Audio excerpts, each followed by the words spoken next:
From NBC News, this is Today with Matt Lauer and Meredith Vieira. Begin this half hour with new details tied to the suicide of Bernie Madoff's oldest son, Mark. Madoff, who is in prison in North Carolina, has decided that he will not attend his son's funeral. NBC's Jeff Rawson has more. Jeff, good morning. Hi, Meredith. Good morning to you. According to his lawyer, Bernie Madoff decided not to attend the funeral out of respect for his family, a family that shunned him. His kids say they haven't spoken to him in 2 years. Bernie's wife is reportedly furious and blames him for the suicide.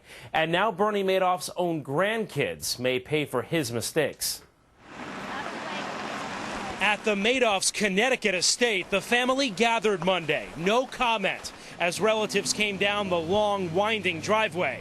As they grieve Mark's suicide, apparently depressed over the criminal investigation and lawsuits against him, his father, Bernie Madoff, has made a decision behind bars. He won't attend Mark's funeral out of consideration of his daughters-in-law and grandchildren's privacy. Instead, according to his lawyer, Madoff will hold his own private ceremony in prison. What do you have to say to the public? It's not even clear if Bernie Madoff would be welcome at the funeral.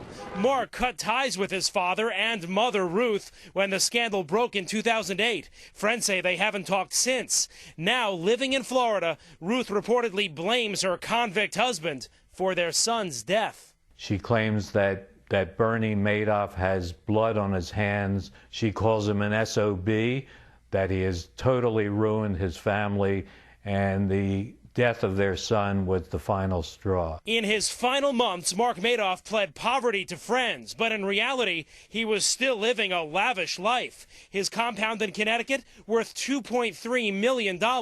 His sprawling oceanfront estate in Nantucket, seen here, is worth $7 million. And the Manhattan apartment where he hanged himself with a dog leash is worth $6 million. Now lawsuits against him seek payback for his father's admitted scam. With Mark gone, his wife and young children, as young as 2 years old, may be on the hook for tens of millions. The victims of the Bernie Madoff Ponzi scheme want their money back, and one of the things that they've tried to do is to go after Mark Madoff's children, seeking money that they got through, allegedly, the Bernie Madoff Ponzi scheme. So this litigation is going to go on. And federal investigators haven't ruled out criminal charges either.